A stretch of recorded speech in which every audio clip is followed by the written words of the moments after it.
Syederalun,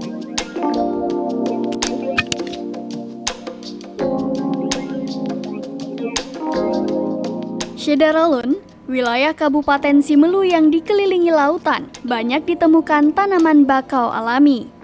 Selain tumbuh alami, warga setempat juga mulai melakukan penanaman di sejumlah kawasan pesisir di wilayah Kepulauan Simelu. Hal itu dilakukan untuk mencegah terjadinya abrasi.